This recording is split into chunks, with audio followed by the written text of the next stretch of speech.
Olá, pessoal. Eu sou a Viviane, ela é a Isabela, e hoje a gente vai apresentar para vocês o nosso planejamento que a gente escolheu o tema cinética química. Bom, pessoal, esse é o sumário da nossa apresentação e nesse sumário consta as perguntas-chave que foram a base para a gente construir o nosso planejamento. E aí, né, vem a primeira pergunta, que é o porquê ensinar. E aí, segundo um artigo de Juste e Ruas, os alunos eles já têm concepções alternativas sobre algumas ideias importantes, que são ideias de reações químicas, como elas ocorrem, a dinamicidade dessas reações e as diferentes velocidades das reações químicas.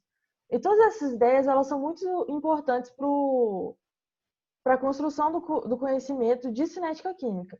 Então, a gente pensou em fazer uma atividade em que essas ideias pudessem ser não só exploradas, mas talvez tentar modificar um pouco essas ideias com o estudo de cinética. Bom, gente, também a gente está aqui com o que ensinar. Então, o nosso planejamento ele vai trazer o conteúdo de cinética química, mas mais especificamente ele vai abordar os fatores que alteram a velocidade das reações a partir da temática da conservação de alimentos. E além disso, a gente também vai abordar as relações entre a cinética química com os métodos de conservação dos alimentos que retardam a velocidade das reações. E aí, para quem ensinar, né, que vão ser os alunos que vão participar dessa aula, são os alunos da segunda série do Instituto Federal de Minas Gerais, Campus Ouro Branco, que é a escola onde eu vou fazer estágio, mas eu ainda não comecei. Bom, gente, então, como ensinar seria a nossa metodologia. Mas antes de falar como ensinar, é importante ressaltar que o conteúdo de cinética química, ele é considerado um conteúdo de difícil entendimento pelos alunos, pois ele é um conteúdo que ele exige muita abstração do aluno. Então, uma forma da gente conseguir diminuir essa dificuldade é contextualizar o conteúdo. E como que a gente vai contextualizar? A gente vai trazer exatamente uma aula temática, né, em cima do tema da conservação dos alimentos e também problematizar esse tema. Então, a partir disso, a gente vai trazer um estudo de caso e a partir da análise desse estudo de caso, a gente vai conseguir fazer uma construção de conhecimento científico. O estudo de caso, ele é um recurso de uma metodologia chamada de aprendizagem baseada na resolução de problemas, que ele é muito interessante porque ele realmente vai problematizar algum fato cotidiano do aluno. Isso também é interessante porque ele vai utilizar as concepções prévias dos alunos, né, as ideias que os alunos já têm sobre aquele tema, e a partir disso a gente vai construir o conhecimento científico. Então, né, as aulas, para que isso aconteça, a aula 1 e 2 elas vão ser geminadas, uma em seguida da outra, e essas duas aulas têm a função de fazer essa problematização que a Isabela falou, né?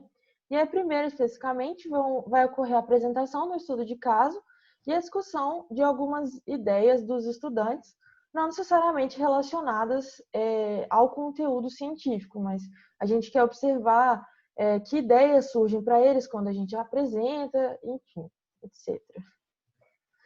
E aí, então, o nosso estudo de caso. Marcela está no terceiro ano do ensino médio e sonha em fazer nutrição na faculdade. Assim, faz de tudo para manter uma alimentação balanceada e saudável. Sua sobremesa favorita é a salada de frutas. Durante uma tarde, Marcela decidiu fazer sua sobremesa preferida. Para isso, ela começou a escolher e picar as frutas: maçã, banana, uva e manga. No entanto, Marcela estava distraída e não percebeu que já estava na hora de sua aula online ao vivo e deixou as frutas de lado, apenas a maçã picada. Após algumas horas, ao retomar seu trabalho, ela encontrou a maçã da seguinte forma. E aí tem a figura que a gente vai fornecer, que é a maçã assim que a Marcela picou, e em seguida a maçã horas depois do jeito que ela encontrou. Marcela não conseguiu pensar em explicações para isso ter ocorrido e precisa da sua ajuda para entender esse fenômeno. discuta com seus colegas possíveis razões para o ocorrido com a maçã picada. Então, é nessa hora, né, que a gente quer que eles sugiram hipóteses, por que isso aconteceu, e a gente vai ver para que lado a discussão vai apontar. Bom, gente, a aula 2 vai ser a proposição de questões para os alunos. Bom, essas questões, elas foram pensadas com a ideia de que o aluno ele ainda não tem nenhum tipo de conhecimento sobre cinética química para responder essas questões. Então, essas questões, elas vão ser respondidas provavelmente com as concepções prévias e com o senso comum que os alunos já têm. Então, as questões são: como podemos retardar o processo de escurecimento da maçã durante a preparação de uma salada de frutas? 2. O que causa a decomposição dos alimentos? 3. Quais fatores influenciam na velocidade de seu processo de decomposição? 4. O que podemos fazer para que os alimentos venham a se decompor de forma mais lenta? Então, gente, relembrando que a ideia dessas questões não é que os alunos respondam elas de acordo com o conteúdo de cinética química, porque eles ainda não viram essas perguntas. O intuito dessas perguntas é que a gente, através das respostas que serão discutidas dentro de sala de aula, que a gente consiga sair do senso comum, que é o que os alunos já têm, e construir um conhecimento científico que é o conteúdo de cinética química.